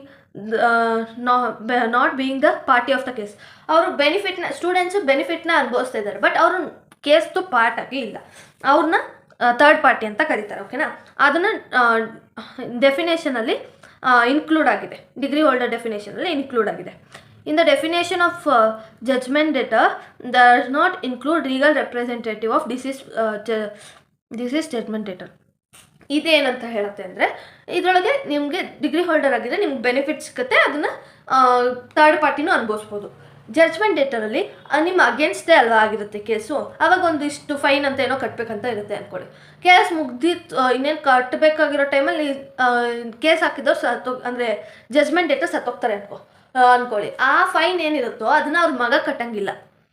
legal representative ಅವ್ರು ಡಿಸೀಸ್ ಪರ್ಸನ್ ಸತ್ತಾದ್ಮೇಲೆ ಅವ್ರು ನೆಕ್ಸ್ಟ್ ಲೆವೆಲ್ ಇರ್ತಾರಲ್ಲ ಲೀಗಲ್ ರೆಪ್ರೆಸೆಂಟೇಟಿವ್, ಅವರು ಇದರೊಳಗೆ ಇನ್ಕ್ಲೂಡ್ ಆಗಲ್ಲ. ಬರೀ ಆ ಡಿಸೀಸ್ ಪರ್ಸನ್ ಅಷ್ಟೇ ಇನ್ಕ್ಲೂಡ್ ಆಗ್ತಾರೆ. ಅವ್ರು ಸತ್ತಿದ್ರು ಅಂದರೆ ವೇಸ್ಟ್, ಅಂದರೆ ಹೋಯ್ತು ದುಡ್ಡು ಅಂತಾನೆ. ಅದು ಆ ಲೀಗಲ್ ರೆಪ್ರೆಸೆಂಟೇಟಿವ್ ಜಡ್ಜ್ಮೆಂಟ್ ಡೇಟರಲ್ಲಿ ಡೆಫಿನೇಷನಲ್ಲಿ ಇನ್ಕ್ಲೂಡ್ ಆಗಲ್ಲ ಅಂತ ಇದನ್ನು ಹೇಳ್ತಾರೆ. ಓಕೆನಾ? ನೆಕ್ಸ್ಟು ಸೆಕೆಂಡ್ ಕ್ವಶನ್ ನೋಡೋಣ. Decree means what? ಡಿಗ್ರಿ ಅಂದರೆ ಏನು ಅಂತ ನೋಡೋಣ ಫಸ್ಟು. ಆಯಿತಾ? ಡಿಗ್ರಿ ಅಂದರೆ ಒಂದು final order of the court. Judgement ಅಂದರೂ ಫೈನಲ್ ಆರ್ಡರ್, ಡಿಗ್ರಿ ಅಂದರೂ ಫೈನಲ್ ಆರ್ಡರ್ ಅಂತ ಅಂದ್ಕೊಬೇಡಿ. ನೆಕ್ಸ್ಟ್ ನಾನು ಹೋಗ್ತಾ ಒಂದೊಂದೇ ಹೇಳ್ತಾ ಹೋಗ್ತೀನಿ. ಒಂದು final order of the court. ಆಯಿತಾ? ಆರ್ಡರಲ್ಲಿ 2 ಟೈಪ್ಸ್ ಇರುತ್ತೆ. ಒಂದು ಫಾರ್ಮಲ್ಲು, ಇನ್ನೊಂದು ಫೈನಲ್ಲು. ಏನಂತ ಆರ್ಡರ್ ಕೊಡ್ತಾರೆ, to do something or not to do something. ಇವೆರಡೇ ರೀಸನ್ಗೆ ಆರ್ಡರ್ನ ಪಾಸ್ ಮಾಡ್ತಾರೆ ಜಡ್ಜು. ಏನಾದ್ರು ಒಂದು ಮಾಡೋಕ್ಕೆ ಈ ಕೇಸಲ್ಲಿ ಅದರೊಳಗೆ ವಿಕಾಸ್ ಇನ್ಸ್ಟಿಟ್ಯೂಟ್ ಮತ್ತು ಟೀಚರ್ ಕೇಸಲ್ಲಿ ಒಂದು ಸತಿ 5 ವರ್ಷ ಕಂಪ್ಲೀಟ್ ಮಾಡು ನೀನು ಅಂತ ಕೊಟ್ಟರು. ಆಮೇಲೆ ಇನ್ನು 2 ವರ್ಷ ಯಾವುದೇ ಇನ್ಸ್ಟಿಟ್ಯೂಟ್ ಜೊತೆ ಕೆಲಸ ಮಾಡೋಂಗಿಲ್ಲ ನೀನು ಅಂತ ಸ್ಟೇ ಕೊಟ್ಟರು. ಅವೆರಡೇ ರೀಸನ್ಗೆ ಆರ್ಡರ್ನ ಮಾಡೋಕ್ಕಾಗೋದು. ಒಂದು ಫಾರ್ಮಲ್ ಆರ್ಡರ್ ಇರುತ್ತೆ, ಇನ್ನೊಂದು ಫೈನಲ್ ಆರ್ಡರ್ ಇರುತ್ತೆ. ಫೈನಲ್ ಆರ್ಡರ್ ಇರುತ್ತಲ್ಲ, ಅಂದರೆ ಕನ್ಕ್ಲೂಷನ್ ಆಗುತ್ತಲ್ಲ ಕೇಸು, ಆ ಫೈನಲ್ ಆರ್ಡರ್ನ ಡಿಗ್ರಿ ಅಂತ ಕರೀತಾರೆ. ನೆಕ್ಸ್ಟ್ ಏನು ಫರ್ದರ್ ಏನು ಇರಬಾರ್ದು ಆ ಕೇಸಲ್ಲಿ, ಅಲ್ಲಿಗೆ ಕನ್ಕ್ಲೂಡ್ ಆಗುತ್ತೆ ಆ ಕೇಸು, ಆ ಆರ್ಡರ್ ಆದಮೇಲೆ ಅದನ್ನು ಫೈನಲ್ ಆರ್ಡರ್ ಅಂತಾರೆ, ಅದನ್ನು ಡಿಗ್ರಿ ಅಂತಾರೆ. ಓಕೆನಾ. All decree are order but all order are not decree. ನಾನು ಆಗಲೇ ಹೇಳ್ದಂಗೆ ಒಂದು ಕೇಸಲ್ಲಿ ಎಷ್ಟೊಂದು ಆರ್ಡರ್ಗಳನ್ನ ಕೊಡ್ಬೋದು ಕೋರ್ಟ್ಗಳು, ಬಟ್ ಲಾಸ್ಟ್ ಆರ್ಡರ್ ಇರುತ್ತಲ್ಲ, ಕೇಸ್ನ ಕನ್ಕ್ಲೂಡ್ ಮಾಡುತ್ತಲ್ಲ, ಅದನ್ನು ಡಿಗ್ರಿ ಅಂತಾರೆ. ಎಲ್ಲ ಡಿಗ್ರಿಗಳು ಆರ್ಡರೇ, ಬಟ್ ಎಲ್ಲ ಆರ್ಡರ್ಗಳು ಡಿಗ್ರಿ ಅಲ್ಲ. ಆಯಿತಾ. ನಿಮ್ಗೆ ಇವಾಗ ಒಂದು ಸ್ವಲ್ಪ ಕನ್ಫ್ಯೂಷನ್ ಅನಿಸ್ಬೋದು, ಬಟ್ ನಾನು ಪೂರ್ತಿ ಎಕ್ಸ್ಪ್ಲೈನ್ ಮಾಡಿದಾಗ ಗೊತ್ತಾಗುತ್ತೆ. ನೆಕ್ಸ್ಟ್ ಇವಾಗ ಏನಂತಂದರೆ, ಏನೇನು ಎಸೆನ್ಷಿಯಲ್ ಕಂಡೀಷನ್ಸ್ ಇರಬೇಕು ಆ ಒಂದು ಆರ್ಡರ್ನ ನಾವು ಡಿಗ್ರಿ ಅಂತ ಕರೆಯೋದಕ್ಕೆ ಅಂದರೆ, it should be on final nature, last final ಆಗಿರೋ ನೇಚರ್ ಆಗಿರಬೇಕು. It must conclude the proceeding, ಏನು ಕೋರ್ಟ್ ಕೇಸ್ನ ಮುಚ್ಚಿ ಕನ್ಕ್ಲೂಷನ್ ಆಗಿಬಿಡಬೇಕು, ಆ ಥರ ಇರಬೇಕು. It must define or determine the rights and liability of the ಪಾರ್ಟೀಸ್ದು ರೈಟ್ಸ್ ಏನು, ಅದರಿಂದ ಲಯಬಿಲಿಟೀಸ್ ಏನು ಅಂತ ಅದು ಡಿಟರ್ಮೈನ್ ಮಾಡಬೇಕು. ಮತ್ತು such determination decision of the court must be with respect to the issue which are in the case between the parties. ಒಂದು parties ಮಧ್ಯೆ ಏನು ಇಶ್ಯೂ ಇರುತ್ತೋ ಅದನ್ನು ಸಾಲ್ವ್ ಮಾಡೋ ಥರ ಡಿಸಿಷನ್ ಕೋರ್ಟ್ ಕೊಟ್ಟಿರಬೇಕು. Order is of appealable nature. Appealable ಅಂದರೆ ನೀವು ನಿಮ್ಗೆ ಆ ಡಿಸಿಷನ್ ಸ್ಯಾಟಿಸ್ಫ್ಯಾಕ್ಷನ್ ಆಗಿಲ್ಲ ಅಂದರೆ ನೀವು ವಾಪಸ್ ಅಪೀಲ್ ಮಾಡ್ಬೋದು. ನಂಗೆ ಇದು ಸ್ಯಾಟಿಸ್ಫ್ಯಾಕ್ಷನ್ ಆಗ್ತಿಲ್ಲ ಅಂತ ನೆಕ್ಸ್ಟ್ ಕೋರ್ಟ್ಗೆ, ಹೈಕೋರ್ಟ್ಗೆ ಅಥವಾ ಬೇರೆ ಯಾವ್ದಾದ್ರು ಕೋರ್ಟ್ಗೆ ಅಪೀಲ್ ಮಾಡ್ಬೋದು. ಅದಕ್ಕೆ ಅಪೀಲೇಬಲ್ ನೇಚರ್ ಅಂತ ಕರೀತಾರೆ. ಆ ಆರ್ಡರು ಅಪೀಲೇಬಲ್ ನೇಚರ್ ಆಗಿದ್ದರೆ ಅದನ್ನು ಡಿಗ್ರಿ ಅಂತ ಕರೀತಾರೆ. ಇಷ್ಟು ಪಾಯಿಂಟ್ಸ್ ಇರಬೇಕು, ಇಷ್ಟು ಪಾಯಿಂಟ್ಸ್ ಇದ್ದರೆ ಮಾತ್ರ ಅದನ್ನು ಡಿಗ್ರಿ ಅಂತ ಕರೀತಾರೆ, ಇಲ್ಲ ಅಂದರೆ ಅದು ಆರ್ಡರ್ ಆಗಿರುತ್ತೆ. ಓಕೆನಾ. ಇವಾಗ ನಾವು ಡಿಫ್ರೆನ್ಸ್ ಬಿಟ್ವೀನ್ ಆರ್ಡರ್ ಮತ್ತು ಡಿಗ್ರಿ ನೋಡೋಣ. ಡಿಗ್ರಿ ಬಂದುಬಿಟ್ಟು ಸೆಕ್ಷನ್ 2 ಸಬ್ಸೆಕ್ಷನ್ 2 ಅಲ್ಲಿ ಡಿಫೈನ್ ಆಗಿದೆ, CPC 1908 section 2 subsection 14 CPC 1908 order define ಆಗಿದೆ. Decree is conclusive nature, conclude ಮಾಡಿಬಿಡುತ್ತೆ decree. Order is not conclusive nature. Order ಅಂದರೆ ಇವಾಗ ನೀನು ಏನೋ ಮಾಡಬೇಡ ಅಂತ ಜಸ್ಟ್ ಆ ಟೈಮಿಂಗ್ಸಲ್ಲಿ, ಇವಾಗ ಫಾರ್ ಎಕ್ಸಾಂಪಲ್ ಹೇಳೋದಾದರೆ, ಈ ಕೇಸ್ ಮುಗಿಯೋ ತನಕ ನೀನು ಎಲ್ಲೂ ಬೆಂಗಳೂರು ಬಿಟ್ಟು ಇಲ್ಲ ದೇಶಾಂತರ ಎಲ್ಲ ಹೋಗಂಗಿಲ್ಲ ಅಂತ ಒಂದು ಆರ್ಡರ್ ಕೊಡ್ತಾರೆ. ಅದರಿಂದ ಕೇಸೇನು ಮುಗ್ದೋಗ್ಬಿಡಲ್ಲ, ಅದು ಜಸ್ಟ್ ಏನು ಆರ್ಡರ್. ಆ ಥರ 1000 ಆರ್ಡರ್ಸ್ ಕೊಡ್ಬೋದು ಒಂದು ಕೇಸಲ್ಲಿ. ಓಕೆನಾ. ಅದನ್ನ ಬಟ್ ಲಾಸ್ಟ್ ಆರ್ಡರ್ನ ಮಾತ್ರ ಡಿಗ್ರಿ ಆಗಿ ಕನ್ಸಿಡರ್ ಮಾಡ್ತಾರೆ. ಇದು ಕನ್ಕ್ಲೂಸಿವ್ ಆರ್ಡರಲ್ಲಿ ನೇಚರಲ್ಲಿರುತ್ತೆ, ಅದು ನಾಟ್ ಕನ್ಕ್ಲೂಸಿವ್ ನೇಚರಲ್ಲಿರುತ್ತೆ. Decree decide the rights and liabilities of ಪಾರ್ಟಿದು ರೈಟ್ಸು ಲಯಬಿಲಿಟೀಸ್ ಎಲ್ಲ ಡಿಗ್ರಿ ಕೊಡುತ್ತೆ. ಆರ್ಡರ್ ಬಂದುಬಿಟ್ಟು just instruction direction which parties need to follow. ಏನೇನನ್ನ ಫಾಲೋ ಮಾಡಬೇಕು, ಇನ್ಸ್ಟ್ರಕ್ಷನ್ ಏನೇನು ಫಾಲೋ ಮಾಡಬೇಕು, ಡೈರೆಕ್ಷನ್ ಏನೇನು ಫಾಲೋ ಮಾಡಬೇಕು ಪಾರ್ಟೀಸು ಅಂತ ಅಷ್ಟೇ ಕೊಡುತ್ತೆ ಆರ್ಡರು. ಅದರಿಂದ ಯಾವುದೇ ಥರ ರೈಟ್ಸ್ ಲಯಬಿಲಿಟಿ ಎಲ್ಲ ಕೊಡೋದಿಲ್ಲ. ಓಕೆನಾ. There can be only 1 decree in entire ಸೂಟಲ್ಲಿ ಒಂದೇ ಡಿಗ್ರಿ ಇರೋಕ್ಕಾಗತ್ತೆ. Any number of order in entire suit, ಎಷ್ಟು ಬೇಕಂದ್ರೂ ಇರ್ಬೋದು ಆರ್ಡರ್ ಆದರೆ. ನೀನು ಇಲ್ಲೋಗ್ಬೇಡ ಅಲ್ಲೋಗ್ಬೇಡ ಆ ಥರ ಎಷ್ಟು ಬೇಕಂದ್ರೂ ನಿನ್ಗೆ ರಿಸ್ಟ್ರಿಕ್ಟ್ ಮಾಡ್ಬೋದು ಕೋರ್ಟ್. ಓಕೆನಾ. ಆಲ್ ಡಿಗ್ರೀಸ್ ಆರ್ ಆರ್ಡರ್, ಎಲ್ಲ ಡಿಗ್ರಿನೂ ಆರ್ಡರೇ, but all orders are not decree. ಎಲ್ಲ ಆರ್ಡರು ಡಿಗ್ರಿ ಅಲ್ಲ. Decree appealable, order are not appealable except section 104 of CPC 1908. ಇದನ್ನು ನಾನು ನೆಕ್ಸ್ಟ್ ಈ ಎಕ್ಸೆಪ್ಷನ್ ಇದೆಯಲ್ಲ ಅದನ್ನು ನೆಕ್ಸ್ಟ್ ಮುಂದೆ ಓದ್ತೀವಿ. ಅದು ಬಿಟ್ಟು ಬೇರೆ ಯಾವ ಆರ್ಡರ್ನು ನೀವು ಅಪೀಲ್ ಮಾಡೋಕ್ಕಾಗಲ್ಲ. ಇವಾಗ ನಿಮಗೆ ಆರ್ಡರ್ ಮಾಡಿರ್ತಾರೆ ದೇಶ ಬಿಟ್ಬಿಟ್ಟು, ಅಥವಾ ದೇಶ ಅಲ್ಲ, ಈ ಬೆಂಗಳೂರು ಬಿಟ್ಬಿಟ್ಟೆ ಹೋಗಂಗಿಲ್ಲ ಅಂತ ನಿಮ್ಗೆ ಕೇಸ್ ನಡಿಬೇಕಾದ್ರೆ ಆರ್ಡರ್ ಮಾಡಿರ್ತಾರೆ. ಇಲ್ಲ ಯಾವ್ದಾದ್ರು ಒಂದು ಪ್ರಾಪರ್ಟಿ ಮೇಲೆ ಕೇಸ್ ನಡೀತಾರೆ, ಆ ಪ್ರಾಪರ್ಟಿನ ಏನು ಡಿಸ್ಟ್ರಾಯ್ ಮಾಡೋಂಗಿಲ್ಲ, ಮುಟ್ಟಂಗಿಲ್ಲ, ಕಟ್ಟಂಗಿಲ್ಲ, ಏನು ಮಾಡೋಂಗಿಲ್ಲ ಅಂತ ಆರ್ಡರ್ ಮಾಡಿರ್ತಾರೆ. ಆವಾಗ ನೀನು ಅದ್ರ ಮೇಲೆ ಅಪೀಲ್ ಮಾಡಿದ್ರೆ ವೇಸ್ಟ್ ಆಫ್ ಟೈಮು. ಅದು ಮಾಡಬಾರ್ದು ಅಂತಲೇ ಹೇಳಿರೋದು. ಅದಕ್ಕೆ ಅಪೀಲ್ ಮಾಡೋಕ್ಕೆ ಅವಕಾಶ ಇರಲ್ಲ ಆರ್ಡರ್ ಮೇಲೆ. ಬರೀ ಡಿಗ್ರಿ ಮೇಲೆ ಮಾತ್ರ ನಿನಗೆ ಅಪೀಲ್ ಮಾಡೋ ಅವಕಾಶ ಇರುತ್ತೆ. ನೆಕ್ಸ್ಟ್ ನೋಡೋದಾದರೆ ಇವಾಗ ಆರ್ಡರ್ದು ಮತ್ತು ಡಿಗ್ರಿದು ಡಿಫ್ರೆನ್ಸ್ ನೋಡ್ತೀವಲ್ಲ. ನೆಕ್ಸ್ಟ್ ಬಂದುಬಿಟ್ಟು ಪ್ರಿಲಿಮಿನರಿ ಡಿಗ್ರಿ ಅಂದ್ರೇನು, ಫೈನಲ್ ಡಿಗ್ರಿ ಅಂದ್ರೇನು ಅಂದರೆ, ಡಿಗ್ರಿಲಿ 2 ಟೈಪ್ಸ್ ಡಿಗ್ರೀಸ್ ಇರುತ್ತೆ. ಅದಕ್ಕೆ ಫಸ್ಟ್ ಒಂದು ಎಕ್ಸಾಂಪಲ್ ನೋಡೋಣ. ಏನಂತಂದರೆ, ಒಂದು ಗಂಡ ಹೆಂಡ್ತಿ ಇರ್ತಾರೆ, ಅವರು ಸಪ್ರೇಟಾಗಿ ಆಗಬೇಕು ಅಂತ ಅಂದ್ಕೊಂಡಿರ್ತಾರೆ. ಅವ್ರು ಸಪ್ರೇಟ್ ಆಗಬೇಕಾದ್ರೆ ಕೆಲವೊಂದು ಪ್ರಾಬ್ಲಮ್ಸ್ ಏನು ಅಂತಂದರೆ, ಮಕ್ಕಳು ಇರ್ತಾರಲ್ಲ ಅವ್ರನ್ನ ಯಾರು ಕೊಡೋದು ಅಂತ ಒಂದು ಪ್ರಾಬ್ಲಮ್ಮು, ಮತ್ತು ಇವರಿಬ್ಬರು ಜಾಯಿಂಟ್ ಇನ್ವೆಸ್ಟ್ಮೆಂಟ್ ಮಾಡಿರ್ತಾರೆ ಎಲ್ಲ ಕಡೆ, ಅದನ್ನೇ ಹೆಂಗೆ ಸಪ್ರೇಟ್ ಮಾಡೋದು ಅಂತ ಒಂದು ಪ್ರಾಬ್ಲಮ್ಮು. 2 ಪ್ರಾಬ್ಲಮ್ ಇರುತ್ತೆ. ಕೋರ್ಟ್ ಏನು ಮಾಡುತ್ತೆ, ಫಸ್ಟು ಕಸ್ಟಡಿ ಆಫ್ ಚೈಲ್ಡ್ನ ಸಾಲ್ವ್ ಮಾಡುತ್ತೆ. ಏನಂತ ಒಂದು 18 ಇಯರ್ಸ್ ಮಗು ಬರೋ ತನಕ ಅಮ್ಮನ ಜೊತೆನೇ ಇರಬೇಕು ಅಂತ ಅದು ಕೋರ್ಟ್ ಹೇಳುತ್ತೆ. ಅದರಿಂದ ಅದು ಸಾಲ್ವ್ ಆಗುತ್ತೆ. ಅದು ಸಾಲ್ವ್ ಆಗಿ ಅದಕ್ಕೆ ಡಿಸಿಷನ್ ಬರುತ್ತಲ್ಲ, ಅದನ್ನು ಪ್ರಿಲಿಮಿನರಿ ಡಿಸಿಷನ್ ಅಂತಾರೆ. ಇದು ಫೈನಲ್ ಡಿಸಿಷನ್ ಅಲ್ಲ. ಇದರಿಂದ ಒಂದು ಪಾಯಿಂಟ್ ಮಾತ್ರ ಸಾಲ್ವ್ ಆಗುತ್ತೆ, ಪೂರ್ತಿಯಾಗಿ ಕೇಸ್ ಸಾಲ್ವ್ ಆಗಲ್ಲ. ನೆಕ್ಸ್ಟು ಜಾಯಿಂಟ್ ಇನ್ವೆಸ್ಟ್ಮೆಂಟ್ ಇಬ್ಬರು ಪಾರ್ಟೀಸು ಒಂದೇ ಕಡೆ ಇನ್ವೆಸ್ಟ್ ಮಾಡಿರೋದ್ರಿಂದ ಏನು ಮಾಡೋಕ್ಕಾಗಲ್ಲ. ಇವರು ಅದನ್ನು ತೆಗಿಯೋದು ಅದೆಲ್ಲ ಏನು ಮಾಡೋಕ್ಕಾಗಲ್ಲ. ಏನು ಮಾಡುತ್ತೆ ಅಂತ ಕೊಟ್ಟು ನೀವು ವೆಯ್ಟ್ ಮಾಡಿ ಅಲ್ಲಿ ತನಕ, ಅಂದರೆ ಅದ್ರದ್ದು ಟೈಮಿಂಗ್ಸ್ ಎಷ್ಟಿರುತ್ತೆ, 5 ಇಯರ್ಸು ಆ ಥರ ಏನೋ ಟೈಮಿಂಗ್ಸ್ ಇರುತ್ತೆ, ಅಲ್ಲಿ ತನಕ ಮುಗಿಯೋ ತನಕ ಇದು ಮಾಡಿ ಆಮೇಲೆ ಕರೆಕ್ಟಾಗಿ ಈಕ್ವಲಾಗಿ ಇಬ್ಬರು ಡಿವೈಡ್ ಮಾಡ್ಕೊಳ್ಳಿ ಅಂತ ಹೇಳ್ಬಿಟ್ಟು ಈ ಇಶ್ಯೂನು ಸಾಲ್ವ್ ಮಾಡುತ್ತೆ. ಅದು ಇದನ್ನು ಅಷ್ಟೇ ಪ್ರಿಲಿಮಿನರಿ ಡಿಗ್ರಿನೇ, ಫೈನಲ್ ಡಿಗ್ರಿ ಅಲ್ಲ ಇದು. ನೆಕ್ಸ್ಟ್ ಲಾಸ್ಟಲ್ಲಿ ಮ್ಯೂಚುವಲ್ ಆಗಿ ಇಬ್ಬರೂ ಸಪ್ರೇಟ್ ಆಗ್ತಾರೆ, ಅದನ್ನು ಫೈನಲ್ ಡಿಗ್ರಿ ಅಂತ ಕರೀತಾರೆ. ಓಕೆನಾ? ಇವೆರಡು ಪ್ರಿಲಿಮಿನರಿ ಡಿಗ್ರಿ, ಇದು ಫೈನಲ್ ಡಿಗ್ರಿ. ಇಬ್ಬರು ಸಪ್ರೇಟ್ ಆಗೋದು ಫೈನಲ್ ಡಿಗ್ರಿ. ಇದನ್ನು ನೋಡೋಣ, ಇವೆರಡರದ್ದು ಡಿಫ್ರೆನ್ಸ್ ಏನು ಅಂತ. Other issues are still pending. Preliminary ಡಿಗ್ರಿಲಿ ಏನೇನು ಇಶ್ಯೂ ಇರುತ್ತೋ ಅದರೊಳಗೆ ಬೇರೆ ಇಶ್ಯೂಗಳೆಲ್ಲ ಸ್ಟಿಲ್ ಪೆಂಡಿಂಗ್ ಆಗಿರುತ್ತೆ, ಇದೊಂದೇ ಸಾಲ್ವ್ ಆಗಿರುತ್ತೆ. ಫೈನಲ್ ಡಿಗ್ರಿಲಿ ಯಾವ ಇಶ್ಯೂನೂ ಪೆಂಡಿಂಗ್ ಆಗಿರಲ್ಲ, ಎಲ್ಲನೂ ಸಾಲ್ವ್ ಆಗಿರುತ್ತೆ. ಓಕೆನಾ? Degree does not depend upon final decree. Preliminary degree final ಡಿಗ್ರಿಗೆ ಡಿಪೆಂಡ್ ಆಗಿರಲ್ಲ. ಅಂದರೆ for example custody of child mutual ಆಗಿ ಡಿವೈಡ್ ಆಗ್ತಾರಾ ಇಲ್ವಾ ಅನ್ನೋದ್ಮೇಲೆ ಡಿಪೆಂಡ್ ಆಗಿರಲ್ಲ. ಓಕೆನಾ? ಬಟ್ ಫೈನಲ್ ಡಿಗ್ರಿ ಇರುತ್ತಲ್ಲ ಅದು ಪ್ರಿಲಿಮಿನರಿ ಡಿಗ್ರಿ ಮೇಲೆ ಡಿಪೆಂಡ್ ಆಗಿರುತ್ತೆ. ಯಾಕಂದರೆ ಈ ಕಸ್ಟಡಿ ಆಫ್ ಚೈಲ್ಡೇ ಸಾಲ್ವ್ ಆಗಿಲ್ಲ ಅಂದರೆ ಫೈನಲ್ ಡಿಗ್ರಿ ಹೆಂಗೆ ಕೊಟ್ಬಿಡೋಕ್ಕಾಗುತ್ತೆ, ಆಗಲ್ಲ ತಾನೇ. ಅದಕ್ಕೆ ಇದು ಫೈನಲ್ ಡಿಗ್ರಿ ಪ್ರಿಲಿಮಿನರಿ ಡಿಗ್ರಿ ಮೇಲೆ ಡಿಪೆಂಡ್ ಆಗಿರುತ್ತೆ. ಓಕೆನಾ? Preliminary decree decides individual issues in the case. ಏನೇನು ಇಶ್ಯೂ ಇರುತ್ತೋ ಅದು ಒಂದೊಂದನ್ನೇ ಪ್ರಿಲಿಮಿನರಿ ಡಿಗ್ರಿ ಡಿಸೈಡ್ ಮಾಡುತ್ತೆ. ಫೈನಲ್ ಡಿಗ್ರಿ ಏನು ಮಾಡುತ್ತೆ, ಎಂಟೈರ್ ಕೇಸ್ನ ಡಿಸೈಡ್ ಮಾಡುತ್ತೆ. Preliminary decree decide what next to be done. Preliminary decree ಏನಂತಂದರೆ ನೆಕ್ಸ್ಟ್ ಏನು ಮಾಡಬೇಕು ಅಂತ ಡಿಸೈಡ್ ಮಾಡುತ್ತೆ. Final decree decide entire the case. ಓಕೆನಾ? ಇದೇ ಡಿಫ್ರೆನ್ಸ್ ಬಿಟ್ವೀನ್ ಪ್ರಿಲಿಮಿನರಿ ಡಿಗ್ರಿ ಮತ್ತು ಫೈನಲ್ ಡಿಗ್ರಿ.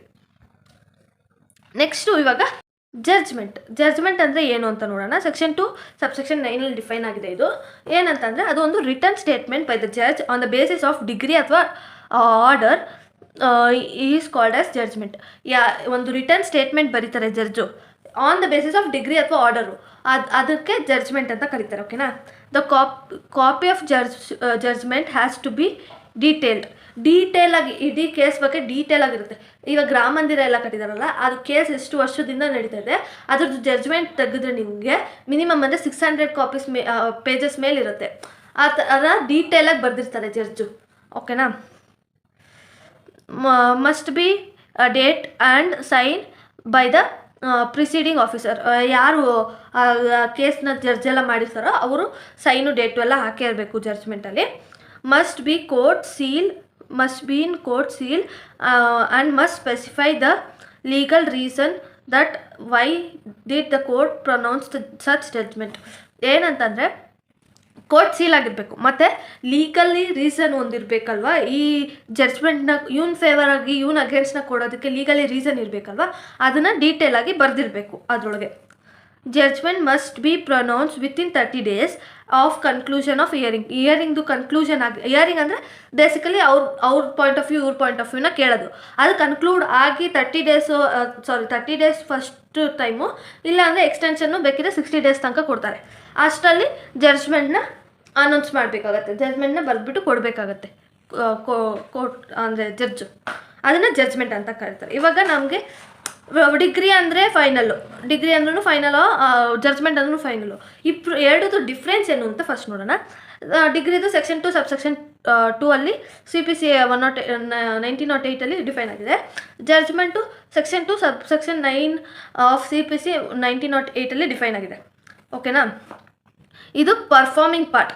ಅಂದರೆ ಡಿಗ್ರಿ ಅನ್ನೋದು ನೀವು ಇದು ಕೇಸ್ ಇತ್ತಲ್ಲ ವಿಕಾಸ್ ಇನ್ಸ್ಟಿಟ್ಯೂಟ್ ಮತ್ತು ಟೀಚರ್ದು ಕೇಸಲ್ಲಿ, ಅವನು 2 ವರ್ಷ ಅದೇ ಇನ್ಸ್ಟಿಟ್ಯೂಟ್ನಲ್ಲೇ ಕೆಲಸ ಮಾಡಬೇಕು, ಕಂಟಿನ್ಯೂ ಮಾಡಲೇಬೇಕು ಅನ್ನೋದನ್ನ ಡಿಗ್ರಿಲಿ ಹೇಳ್ತಾರೆ ಪರ್ಫಾರ್ಮ್ ಇಷ್ಟು ಮಾಡಬೇಕು ನೀನು ಅಂತ ಹೇಳ್ತಾರೆ. ಅದು ಯಾಕೆ ನೀನು ಪರ್ಫಾರ್ಮ್ ಮಾಡಬೇಕು 2 ವರ್ಷ ಕಂಟಿನ್ಯೂ ಯಾಕೆ ಮಾಡಬೇಕು, ಅದಕ್ಕೆ ರೀಸನ್ಸ್ ಏನು ಅಂತ ಜಡ್ಜ್ಮೆಂಟಲ್ಲಿ ಹೇಳ್ತಾರೆ. ಇದನ್ನು ಪರ್ಫಾರ್ಮಿಂಗ್ ಪಾರ್ಟ್ ಅಂತ ಕರೀತಾರೆ, ಇದನ್ನು ರೀಸನಿಂಗ್ ಪಾರ್ಟ್ ಅಂತ ಕರೀತಾರೆ. ಓಕೆನಾ. ಇದು ಕನ್ಕ್ಲೂಸಿವ್ ನೇಚರ್, ಇದು ಕನ್ಕ್ಲೂಡ್ ಮಾಡುತ್ತೆಲ್ಲನೂ. ಇದು ರಿಟರ್ನ್ ಸ್ಟೇಟ್ಮೆಂಟ್ ಆಫ್ ಜಡ್ಜ್ದು ರಿಟರ್ನ್ ಸ್ಟೇಟ್ಮೆಂಟ್ ಜಡ್ಜ್ಮೆಂಟ್ ಅಂದರೆ came into effective as soon as judgement is passed. Judgement basically ಹೇಳೋದಾದರೆ ಜಡ್ಜ್ಮೆಂಟ್ ಅಂತ ಒಂದಿಷ್ಟು ಕಾಪೀಸ್ ಇರುತ್ತೆ, ಅದು ಲಾಸ್ಟ್ ಶೀಟ್ ಇರುತ್ತಲ್ಲ ಅದು ಡಿಗ್ರಿ ಆಗಿರುತ್ತೆ. ಫಸ್ಟ್ ಎಲ್ಲ ರೀಸನ್ಸ್ ಎಲ್ಲ ಇಟ್ಕೊಂಡ್ಬರ್ತಾರೆ ಏನಂತ ನಾವು ಇದು ಡಿಸಿಷನ್ ಕೊಡ್ತಿದ್ದೀವಿ ಅಂತ. ಲಾಸ್ಟ್ ಶೀಟಲ್ಲಿ ಇವನು ಇದನ್ನು ಅಂದರೆ ಈ ಥರ ಇವ್ನು ಮಾಡಬೇಕು ಅಂತ ಈ ಥರ ಪರ್ಫಾರ್ಮ್ ಮಾಡಬೇಕು ಅಂತ ಲಾಸ್ಟ್ ಶೀಟಲ್ಲಿ ಇದು ಮಾಡ್ತಾರೆ. ಓಕೆನಾ.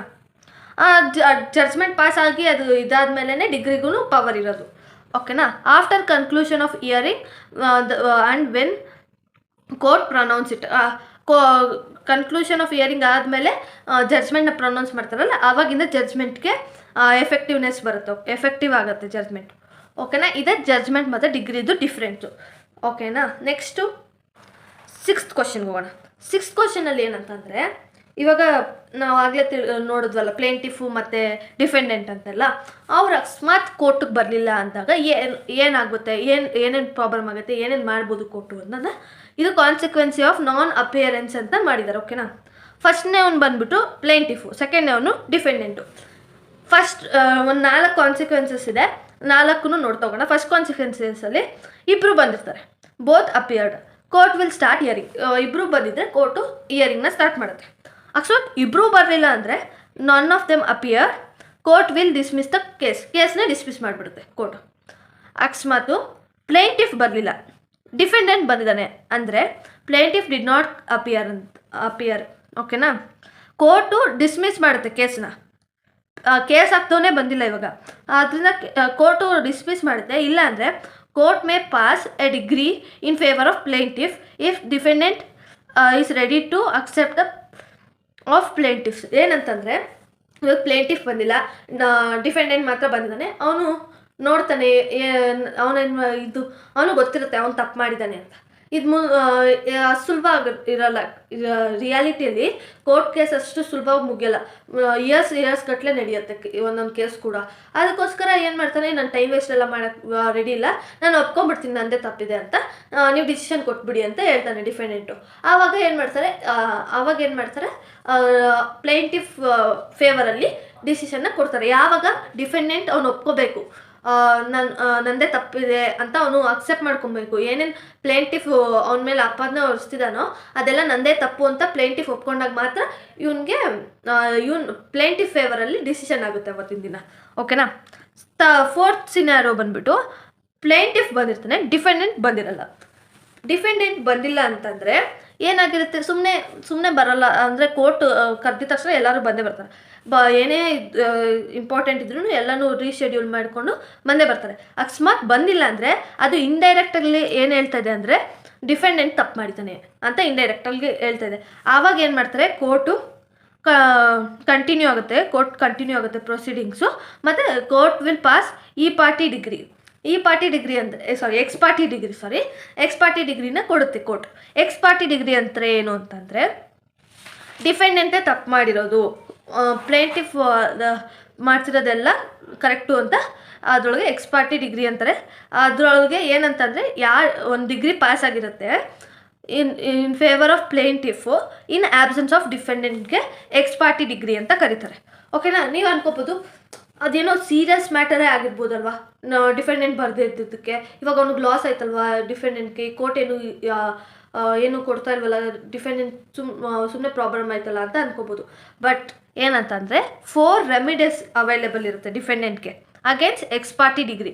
ಎಕ್ಸ್ ಪಾರ್ಟಿ ವಿರುದ್ಧ 4 ಥರ ರೆಮಿಡೀಸ್ ಇದೆ ಇವನಿಗೆ. ಏನಂತಂದರೆ ಅವನು ಫೈಲ್ ಮಾಡ್ಬೋದು ಅಪೀಲ್ಗೆ. ಅಂಡರ್ ಸೆಕ್ಷನ್ 96 ಸೆಕ್ಷನ್ ಅಂಡರಲ್ಲಿ ಇವನು ಅಪೀಲ್ನ ಫೈಲ್ ಮಾಡ್ಬೋದು. ಅಥವಾ ಈ May file review of application, ಅಂದರೆ ರಿವ್ಯೂ ಅಪ್ಲಿಕೇಶನ್ ಅಂದರೆ ರೀಓಪನ್ ಮಾಡೋದು, ಕೇಸ್ನ ರೀಓಪನ್ ಮಾಡೋದಕ್ಕೆ ಫೈಲ್ ಮಾಡ್ಬೋದು ಇವನು. ಅಂಡರ್ ಸೆಕ್ಷನ್ 114 ಅದು ರಿವ್ಯೂ ಅದೆಲ್ಲ ನಾನು ನೆಕ್ಸ್ಟ್ ಹೇಳ್ತೀನಿ. ಅಂಡರ್ ಸೆಕ್ಷನ್ 114ಅಲ್ಲಿ ಅವನು ರಿವ್ಯೂ ಅಪ್ಲಿಕೇಶನ್ ಮಾಡ್ಬೋದು. He may apply for setting aside the ex parte decree request for the outside court settlement. ಏನಂತ ಅಂದರೆ ಇವಾಗ ಡಿಫೆಂಡೆಂಟ್ ತಪ್ಪು ಅಂತ ಎಲ್ಲ ಗೊತ್ತಾಗ್ಬಿಟ್ಟಿದೆ, ಕೋರ್ಟ್ ಆರ್ಡರ್ ಕೊಟ್ಟಾಗ ಹೋಗಿದೆ ಎಲ್ಲ ಆಗಿದೆ. ಬಟ್ ಡಿಫೆಂಡೆಂಟ್ ಅನಿಸ್ತಾ ಇದೆ, ಅಯ್ಯೋ ನಾನು ಅಷ್ಟೊಂದು ಕೊಟ್ಟಕ್ಕಾಗಲ್ಲ, ನಂಗೆ ಭಯ ಆಗ್ತಿದೆ ಆ ಥರ, ಅಂದರೆ ಅಷ್ಟು ಭಯ ಆಗ್ತಿದೆ ಅಲ್ಲ, ಅಷ್ಟೊಂದು ಕಟ್ಟಕ್ಕಾಗಲ್ಲ ಅಂತ ಏನು ಮಾಡ್ತಾನೆ, ಅವ್ನು ಪ್ಲೇಂಟಿಫ್ ಹತ್ರ ಹೋಗ್ಬಿಟ್ಟು ಅವ್ನ ಕಷ್ಟನೆಲ್ಲ ಹೇಳ್ಕೊತಾನೆ. ಆಮೇಲೆ ಹೇಳ್ಕೊಬಿಟ್ಟು ನಾವು out of the court settlement ಮಾಡ್ಕೊಳ್ಳೋಣ ಅಂತ ಆ ಥರ ಇರುತ್ತೆ. ಏನು ಗೊತ್ತಾ, ಕೋರ್ಟ್ಗೆ ಹೋಗ್ಬಿಟ್ಟು ಆಚೆಗಡೆನೆ ಇಬ್ರು ಮ್ಯೂಚುವಲ್ ಅಂಡರ್ಸ್ಟ್ಯಾಂಡಿಂಗಿಂದ ಸೆಟಲ್ಮೆಂಟ್ ಮಾಡ್ಕೊಳ್ಳೋವಂಥದ್ದು. ಏನು ಎಕ್ಸ್ ಪಾರ್ಟಿ ಡಿಗ್ರಿ ಇರುತ್ತಲ್ಲ ಅದನ್ನು ಸೈಡ್ಗೆ ಅಂಥದ್ದು ಅವನ್ನ ಕರ್ಕೊಂಬಂದ್ಬಿಟ್ಟು, ಇವಾಗ ವಿಕಾಸ್ ಇನ್ಸ್ಟಿಟ್ಯೂಟ್ ಮತ್ತು ಟೀಚರು ಇಬ್ಬರು ಆಚೆ ಬಂದುಬಿಟ್ಟು ಮಾತಾಡ್ಕೋತಾರೆ. ಇಬ್ಬರು ಮ್ಯೂಚುವಲಾಗಿ ಮಾತಾಡ್ಕೋತಾರೆ. ಅಕಸ್ಮಾತ್ ಮಾತಾಡ್ಕೊಂಡಿದ್ದು ಇಬ್ರಿಗೂ ಇಬ್ಬರು ಅಂಡರ್ಸ್ಟ್ಯಾಂಡಿಂಗಲ್ಲಿ ಮಾತಾಡಿಕೊಂಡು ಇಬ್ರಿಗೂ ಸ್ಯಾಟಿಸ್ಫ್ಯಾಕ್ಷನ್ ಆಯಿತು ಅಂದರೆ ಅವರು out of the court settlement ಇರುತ್ತಲ್ಲ ಅದನ್ನೇ ಕಂಟಿನ್ಯೂ ಮಾಡ್ತಾರೆ. ಅಕಸ್ಮಾತ್ ಒಂದು ಟೀಚರ್ದು ಡಿಫೆಂಡೆಂಟ್ ಇರ್ತಾನಲ್ಲ ಅವ್ನ ಇಂಟೆನ್ಷನ್ ಏನಿರ್ಬೋದು, ಎಕ್ಸ್ ಪಾರ್ಟಿ ಡಿಗ್ರಿನ ಕ್ಯಾನ್ಸಲ್ ಮಾಡಿಬಿಟ್ಟು ಆಚೆ ಕರ್ಕೊಂಬಂದ್ಬಿಡೋಣ ಇವನ್ನ, ಆಮೇಲೆ ಬೇಕಿದ್ರೆ ಇವನೇನು ಮಾಡೋಕ್ಕಾಗಲ್ಲ ಅವಾಗ ಅಂತ ಅಂದ್ಕೊಂಡ್ರೆ ಆ ಥರ ಆಗಲ್ಲ. Out of the court settlement ಆಗಲಿಲ್ಲ ಅಂದರೆ ಆ ಎಕ್ಸ್ ಪಾರ್ಟಿ ಡಿಗ್ರಿ ಏನು ಅನೌನ್ಸ್ ಮಾಡಿರ್ತಾರಲ್ಲ ಅದನ್ನೇ ಅದು ಮತ್ತೆ ಇದು ಎಫೆಕ್ಟಿವ್ನೆಸ್ಗೆ ಬರುತ್ತೆ. ಓಕೆನಾ. He can also in next remedy ನೋಡೋಣ. He can also file a suit provided the ex parte decree as obtained by the fraud. ಏನಂತಂದರೆ ಒಂದು ಕೇಸ್ ಹಾಕ್ಬೋದು ಡಿಫೆಂಡೆಂಟು. ಏನಂತಂದರೆ ಎಕ್ಸ್ ಪಾರ್ಟಿ ಡಿಗ್ರಿ ಇದೆ ಅಲ್ವಾ, ಅಂದರೆ ಇಲ್ಲಿ ಮೇಲಿರೋದು ಯಾವುದೂ ಆಗಲಿಲ್ಲ ಅಂದರೆ ಲಾಸ್ಟ್ ಸಿನಾರಿಯೋ ಇದು ಎಕ್ಸ್ ಪಾರ್ಟಿ ಡಿಗ್ರಿ ಇದೆಯಲ್ವಾ, ಅದನ್ನು ಇವನು ಪ್ಲೇಂಟಿಫು ಫ್ರಾಡಾಗಿ ಇಸ್ಕೊಂಡಿದ್ದಾನೆ, ಅಂದರೆ ನನ್ನ ವಿರುದ್ಧ ಸುಳ್ಳು ಆಪಾದನೆ ಹೊರಿಸಿದ್ದಾನೆ, ಆ ಥರ ಯಾವ ಆಪಾದನೆ ಏನೂ ಇಲ್ಲ ಅಂತ ಇವನು ಸೂಟ್ನ ಫೈಲ್ ಮಾಡ್ಬೋದು. ಬಟ್ ಇವನ ಹತ್ರ ಪ್ರೂಫ್ ಇರಬೇಕು, ಇವನು ಸುಳ್ಳು ಮಾಡಿದ್ದಾನೆ ಅಂತ ಪ್ರೂಫ್ ಇರಲೇಬೇಕು. ಆವಾಗ ಮಾತ್ರ ಲಾಸ್ಟ್ನೇ ಸಿನಾರಿಯೋದಲ್ಲಿ ಸೂಟ್ನ ಫೈಲ್ ಮಾಡೋಕ್ಕಾಗತ್ತೆ. ಓಕೆನಾ. ನೆಕ್ಸ್ಟ್ ಕ್ವಶನ್ಗೆ ಹೋಗೋಣ. Suit by or against minor ಅಂದರೆ ಫಸ್ಟ್ ಏನು ಅಂತ ತಿಳ್ಕೊಳ್ಳೋಣ ಆಯಿತಾ. IMA ಅಂದರೆ ಇಂಡಿಯನ್ ಮ್ಯಾರೇಜ್ ಆ್ಯಕ್ಟ್ ಪ್ರಕಾರ 18 ಇಯರ್ಸ್ಗಿಂತ ಬಿಲೋ ಇರೋರಿಗೆ ಮೈನರ್ ಅಂತ ಅಂತಾರೆ. ಗಾರ್ಡಿಯನ್ ವಾರೆಂಟ್ ಆ್ಯಕ್ಟ್ ಪ್ರಕಾರ 21 ಇಯರ್ಸ್ಗಿಂತ ಬಿಲೋ ಇರೋರಿಗೆ ಮೈನರ್ ಅಂತ ಕರೀತಾರೆ. ಓಕೆನಾ. ಮೈನರು ಫೈಲ್ ಮಾಡ್ಬೋದು ಕೇಸ್ನ, ಪ್ಲೇಂಟಿಫ್ ಆಗಿ ಅವನು ಕೇಸ್ನ ಫೈಲ್ ಮಾಡ್ಬೋದು. ಆದರೆ ಅವನು ಯಾರು ಫ್ರೆಂಡು, ಪೇರೆಂಟು, ಗಾರ್ಡಿಯನು ಅವರು ಕೇಸ್ನ ನಡೆಸ್ಕೊಂಡು ಹೋಗ್ಬೇಕಾಗತ್ತೆ. ಅವರು 18 ಇಯರ್ಸ್ಗಿಂತ ಅಬೋವ್ ಆಗಿರಬೇಕು ಮತ್ತು ಅವರು ಸೌಂಡ್ ಮೈಂಡ್ ಅವರಾಗಿರಬೇಕು. ಅವು ಏನಾದ್ರು ಇವ್ನು ಮೈನರ್ಗೆ ಏನಾದ್ರು ಲಾಸ್ ಆಗಿದ್ರೆ ಅವ್ನು ಪ್ಲೇಂಟಿಫ್ ಆಗ್ಬೋದು. ಬಟ್ ಅವ್ನು ಬದಲು ಕೋರ್ಟ್ಗೆಲ್ಲ ಹೋಗೋದು ಅದೆಲ್ಲ ಮಾಡೋದು ಅವ್ನ ಫ್ರೆಂಡೋ ಪೇರೆಂಟು ಯಾರೋ ಆಗಿರಬೇಕು, ಅವ್ರು 18 ಇಯರ್ಸ್ ಮೇಲೆ ಇರಬೇಕು ಮತ್ತು ಸೌಂಡ್ ಮೈಂಡೆಡ್ ಆಗಿರಬೇಕು. ನೆಕ್ಸ್ಟು ಮೈನರ್ ಡಿಫೆಂಡೆಂಟ್ ಆಗಿದ್ದರೆ, ಮೈನರ್ ಮೇಲೆ ಕೇಸ್ ಬಿದ್ದಿದ್ರೆ ಆವಾಗ ಕೋರ್ಟು ಒಂದು ಅಪಾಯಿಂಟ್ ಮಾಡ್ತಾರೆ ಲೀಗಲ್ ರೆಪ್ರೆಸೆಂಟೇಟಿವ್ನ. Assist the court means or affair. Court ಒಬ್ಬರನ್ನ ಅಪಾಯಿಂಟ್ ಮಾಡ್ತಾರೆ ಲೀಗಲ್ ರೆಪ್ರೆಸೆಂಟೇಟಿವ್ಗೆ. ಅಲ್ಲಿ ಕೋರ್ಟ್ಗೆ ಪ್ರೆಸೆಂಟ್ ಆಗೋಕ್ಕೆ, ಪ್ರತಿಯೊಂದಕ್ಕೂ ನೋಡ್ಕೊಳ್ಳೋದಕ್ಕೆ, ಪ್ರತಿಯೊಂದಕ್ಕೂ ಒಂದು ಲೀಗಲ್ ರೆಪ್ರೆಸೆಂಟೇಟಿವ್ನ ಇದು ಮಾಡ್ತಾರೆ. ಅವರು ಡಿಫೆಂಡೆಂಟಾಗಿ ಅಲ್ಲಿ ಕೇಸ್ ಕಂಟಿನ್ಯೂ ಆಗುತ್ತೆ ಹಾಗೆ. ಓಕೆನಾ. ಅಕಸ್ಮಾತ್ ಕೇಸ್ ಸ್ಟಾರ್ಟ್ ಆದಾಗ ಇವ್ನು ಮೈನರ್ ಆಗಿರ್ತಾನೆ, ಆಮೇಲೆ ಮೆಜಾರಿಟಿಗೆ ಅವನು ಅಟೆಂಡ್ ಆಗ್ತಾನೆ. ಆವಾಗ ಏನಾಗುತ್ತೆ, ಅವನು ಬೇಕಿದ್ರೆ ಸೂಟ್ನ ಡಿಸ್ಮಿಸ್ ಮಾಡ್ಬೋದು. ಅವ್ನು ಪ್ಲೇಂಟಿಫ್ ಆಗಿದ್ದರೆ ಅವ್ನು ಸೂಟ್ನ ಡಿಸ್ಮಿಸ್ ಮಾಡ್ಬೋದು. ಅಥವಾ ಅವ್ನು if he wish to continue then he has to withdraw his friend from the court obligation. ಇವಾಗ ಫ್ರೆಂಡ್ನ 18 ಇಯರ್ಸ್ ಮೇಲಿರೋ ಫ್ರೆಂಡ್ನ ಪ್ಲೇಂಟಿಫ್ ಆಗಿದ್ದಾಗ 18 ಇಯರ್ಸ್ ಮೇಲಿರೋ ಫ್ರೆಂಡ್ನ ಅವನು ಕೋರ್ಟ್ಗೆ ಇದು ಮಾಡಿರ್ತಾನೆ ಅಂದ್ಕೊಳ್ಳಿ, ಅವ್ನ ಪರವಾಗಿ ಹೋಗೋಕ್ಕೆ ಮಾಡಿರ್ತಾನೆ ಅಂದ್ಕೊಳ್ಳಿ. ಅವನು ಅವ್ನ ಫ್ರೆಂಡ್ನ ಕೋರ್ಟ್ ಅಬ್ಲಿಗೇಷನ್ಗಳಿಂದ ಎಲ್ಲ ವಿಡ್ರಾ ಮಾಡಿ ಆಮೇಲೆ ಇವನು ಹೋಗ್ಬಿಟ್ಟು ಅದರೊಳಗೆ ಇನ್ವಾಲ್ವ್ ಆಗ್ಬೋದು. ಓಕೆನಾ. ನೆಕ್ಸ್ಟ್ ನೋಡಿದ್ರೆ next question, suit by or against corporation ವಿರುದ್ಧ ಅಥವಾ ಕಾರ್ಪೊರೇಷನಿಂದ ಸೂಟ್ನ ಇದು ಮಾಡೋದು. ಇದ್ಯಾಕೆ ಡೌಟ್ ಬರುತ್ತೆ ಅಂದರೆ, ಕಾರ್ಪೊರೇಷನ್ ಅನ್ನೋದು ಆರ್ಟಿಫಿಷಿಯಲ್ ಬಾಡಿ, ಅದು ಮನುಷ್ಯ ಅಲ್ಲ ಅವನು. ಆವಾಗ ಆ ಥರ ಏನಾದ್ರು ಕೇಸ್ ಆದಾಗ ಯಾರು ಹೋಗಿ ಅಟೆಂಡ್ ಮಾಡ್ತಾರೆ, ಕಾರ್ಪೊರೇಷನ್ ಕೇಸ್ ಆದಾಗ ಅಥವಾ ಕಾರ್ಪೊರೇಷನ್ ಕೇಸ್ ಹಾಕ್ಬೇಕಾದ್ರೆ ಯಾರು ಬರ್ತಾರೆ ಅನ್ನೋದೇ ಇದು. Suit will be filed in such court within whose jurisdiction the corporation ಎಲ್ಲಿರುತ್ತೋ ಅದ್ರ ಪ್ರಿನ್ಸಿಪಲ್ ಆಫೀಸು ಅಥವಾ ROCನೋ ಎಲ್ಲಿರುತ್ತೋ ಅಲ್ಲಿ ಸಿಚುವೇಟ್ ಆಗಿರುತ್ತೋ ಅಲ್ಲಿ ಇವರು ಆ ಜುಡಿಷಿಯರಿ ಪ್ಲೇಸಲ್ಲಿ ಇವರು ಕೇಸ್ನ ಹಾಕ್ಬೋದು. ಓಕೆನಾ. Summon will be issued in the name of director, CS or principal of officer. Principal ಆಫೀಸರ್ಗೆ ಅಥವಾ ಡೈರೆಕ್ಟರ್ಗೆ ಅಥವಾ CS ನೇಮಲ್ಲಿ ಸಮ್ಮನ್ನ ಇಶ್ಯೂ ಮಾಡಿರ್ತಾರೆ. ಓಕೆನಾ. Present themselves in the court whenever the court called hearings. ಈ ಡೈರೆಕ್ಟರು, CS, ಪ್ರಿನ್ಸಿಪಲ್ ಆಫೀಸರ್ ಯಾರು ಹೆಸರಲ್ಲಿ ಸಮನ್ ಇಶ್ಯೂ ಆಗಿರ್ತಾರೋ ಅವರು ಪ್ರತಿ ಸತಿ ಕೋರ್ಟ್ ಕರೆದಾಗೆಲ್ಲ ಇವರು ಹೋಗ್ಬಿಟ್ಟು ಅಟೆಂಡ್ ಮಾಡಬೇಕಾಗುತ್ತೆ ಇನ್ ಕೇಸ್ ಆಫ್ ಕಾರ್ಪೊರೇಷನ್. ಓಕೆನಾ? ನೆಕ್ಸ್ಟು ಟಾಪಿಕ್ ನೋಡೋಣ. ನೆಕ್ಸ್ಟ್ ಕ್ವಶನ್ ಬಂದ್ಬಿಟ್ಟು ಟೆಂಪರರಿ ಇಂಜೆಕ್ಷನ್ ಅಂತ. ಇಂಜೆಕ್ಷನ್ ಅಂದರೆ ಏನಂತಂದರೆ, ಒಂದು ಇಂಜೆಕ್ಷನಲ್ಲಿ ಫಸ್ಟು 2 ಟೈಪ್ ಇದೆ ಆಯಿತಾ. ಒಂದು ಪರ್ಮನೆಂಟ್ ಪೀರಿಯಡ್ ಅಂತ, ಇನ್ನೊಂದು ಸ್ಪೆಸಿಫೈಡ್ ಪೀರಿಯಡ್ ಅಂತ. ಒಂದು ಏನಂತಂದರೆ, ಇವಾಗ ಫಾರ್ ಎಕ್ಸಾಂಪಲು ಯಾರನ್ನೋ ಡಿಫೆಂಡೆಂಟಿಂದ ಇವಾಗ ಏನಂತಂದರೆ ಒಂದು ಕೋರ್ಟಲ್ಲಿ ಕೇಸ್ ಆಗಿರುತ್ತೆ, ಪ್ಲೇಂಟಿಫು ಮತ್ತು ಡಿಫೆಂಡೆಂಟು. ಪ್ಲೇಂಟಿಫ್ಗೆ ಏನು ಡೌಟು, ಒಂದು ಪ್ರಾಪರ್ಟಿ ಮೇಲೆ ಕೇಸ್ ಆಗಿರುತ್ತೆ ಆಯಿತಾ, ಇಮ್ಮೂವೇಬಲ್ ಪ್ರಾಪರ್ಟಿ ಮೇಲೆ. ಪ್ಲೇಂಟಿಫ್ಗೆ ಏನು ಡೌಟು, ಡಿಫೆಂಡೆಂಟ್ ಹೋಗ್ಬಿಟ್ಟು ನನ್ನ ಪ್ರಾಪರ್ಟಿನ ಹಾಳು ಮಾಡಿಬಿಟ್ರೆ ಇಲ್ಲ ಡ್ಯಾಮೇಜ್ ಏನಾದ್ರು ಮಾಡಿಬಿಟ್ರೆ ಅದನ್ನು ಸ್ಟಾಪ್ ಮಾಡೋದಕ್ಕೋಸ್ಕರ ಕೋರ್ಟ್ ಹತ್ರ ಕೇಳ್ಕೊತಾನೆ. ಡ್ಯಾಮೇಜ್ ಡಿಸ್ಪೋಸು ಅಥವಾ threat to the plaintiff threat to the plaintiff ಅಂದರೆ ವಾರ್ನಿಂಗ್ ಕೊಡೋದು ಪ್ಲೇಂಟಿಫ್ಗೆ, ಆ ಥರ ಏನಾದ್ರು ಮಾಡಿಬಿಟ್ರೆ ಅಂತ ಪ್ಲೇಂಟಿಫ್ಗೆ ಭಯ ಇರುತ್ತೆ. ಅವನು ಕೋರ್ಟ್ ಹತ್ರ ಹೇಳ್ತಾನೆ, ಈ ಥರ ನನಗೆ ಡಿಫೆಂಡೆಂಟ್ ಅಂದರೆ ಭಯ ಇದೆ, ಈ ಥರ ಡೌಟ್ ಇದೆ ನನಗೆ ಅವನ ಮೇಲೆ ಅಂತ. ಅವಾಗ ಏನು ಮಾಡುತ್ತೆ ಕೋರ್ಟು ಇಂಜೆಕ್ಷನ್ನ ಕೊಡುತ್ತೆ. ಇಂಜೆಕ್ಷನ್ ಅಂತಂದರೆ to stop the defendant at least for a particular period, otherwise plaintiff may suffer damages which cannot be recover in the monetary terms. ಅವಾಗ ಏನಾದ್ರು ಕೋರ್ಟು ಸ್ಟಾಪ್ ಮಾಡಲಿಲ್ಲ ಡಿಫೆಂಡೆಂಟ್ನ ಅಂದರೆ ಅವಾಗ ಏನಾಗುತ್ತೆ, ಮಾನಿಟರಿ ಟರ್ಮ್ಸ್ನಲ್ಲಿ ಲೆಕ್ಕ ಹಾಕೋಕ್ಕಾಗದಿರೋಷ್ಟು ಪ್ಲೇಂಟಿಫ್ಗೆ ಅಪಾಯ ಆಗ್ಬೋದು. ಫಾರ್ ಎಕ್ಸಾಂಪಲ್ ಪ್ಲೇಂಟಿಫ್ನ ಕೊಲೆ ಮಾಡಿಬಿಟ್ಟ ಡಿಫೆಂಡೆಂಟ್ ಅಂದ್ಕೊಳ್ಳಿ. ಇವಾಗ ಏನು ಮಾಡೋಕ್ಕಾಗಲ್ಲ ಕೋರ್ಟು, ಅಂದರೆ ಅವ್ನು ಜೈಲ್ಗೆ ಹಾಕ್ಬೋದು, ಬಟ್ ಪ್ಲೇಂಟಿಫ್ಗೆ ನ್ಯಾಯ ಸಿಕ್ತಂಗೆ ಆಗಲ್ಲ. ಸೊ ಅದರಿಂದ ಇದನ್ನು ಇಂಜೆಕ್ಷನ್ ಅಂತ ಒಂದು ಕೊಡ್ತಾರೆ. ಏನಾದ್ರು ಆಗಿರ್ಬೋದು ಅದು ಇಂಜೆಕ್ಷನು, ಅದನ್ನು ಅಂದರೆ ಎಲ್ಲೂ ಹೋಗ್ಬಾರ್ದು ಅಥವಾ ಇವನ್ನ ಅರೆಸ್ಟ್ ಮಾಡಿಕ್ಕೋದು ಆ ಥರ ಏನು ಬೇಕೋ ಆಗಿರ್ಬೋದು, ಅದನ್ನು ಕೋರ್ಟು ಅನೌನ್ಸ್ ಮಾಡುತ್ತೆ. ಅದರೊಳಗೆ ಪರ್ಮನೆಂಟ್ ಇಂಜೆಕ್ಷನ್ ಒಂದಿದೆ, ಸ್ಪೆಸಿಫಿಕ್ ಇಂಜೆಕ್ಷನ್ ಒಂದಿದೆ. ಒಂದು ಪರ್ಪೆಕ್ಚುವಲ್ ಇಂಜೆಕ್ಷನ್ ಅಂತಾರೆ, ಇನ್ನೊಂದು ಟೆಂಪರರಿ ಇಂಜೆಕ್ಷನ್ ಅಂತಾರೆ.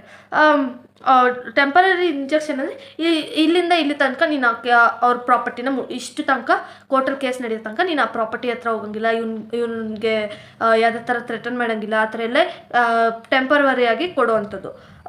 ಪರ್ಮನೆಂಟ್ ಇಂಜೆಕ್ಷನ್ ಅಂದರೆ ನೀನು ಲೈಫ್ ಲಾಂಗ್ ಅವ್ನ ವಿಷಯಕ್ಕೆ ಹೋಗಂಗಿಲ್ಲ, ಲೈಫ್ ಲಾಂಗ್ ನೀನು ದೇಶ ಬಿಟ್ಟು ಹೋಗಂಗಿಲ್ಲ, ಆ ಥರ ಏನೋ ಪರ್ಮನೆಂಟಾಗಿ ಕೊಟ್ಬಿಡ್ತಾರೆ. ಅದನ್ನು ಡಿಗ್ರಿ ಅಂತ ಕರೀತಾರೆ. ಓಕೆನಾ? Whether temporary injection will be grant or not, that is discretion choice of the court. ಕೊಡೋದು ಬಿಡೋದು ಕೋರ್ಟಿನ್ಗೆ ಇಷ್ಟ, ಕೊಟ್ಟಾದ್ರೂ ಕೊಡ್ಬೋದು ಕೊಟ್ಟು, ಇಲ್ಲ ಅಂದ್ರೂ. Whether temporary injunction will be granted or not, that discretion of the court. ಅಂದರೆ ಕೋರ್ಟಿದು ಚಾಯ್ಸ್ ಅದು, ಟೆಂಪ್ರರಿ ಇಂಜೆಕ್ಷನ್ ಕೊಡಬೇಕಾ ಕೊಡಬಾರ್ದಾ, ಗ್ರ್ಯಾಂಟ್ ಕೊಡಬೇಕಾ ಕೊಡಬಾರ್ದಾ ಅನ್ನೋದು ಕೋರ್ಟಿದು ಚಾಯ್ಸು. ಇನ್ನು ಮಿಕ್ಕಿದ್ನ ನಾನು ನೆಕ್ಸ್ಟ್ ವೀಡಿಯೋದಲ್ಲಿ ಕಂಟಿನ್ಯೂ ಮಾಡ್ತೀನಿ.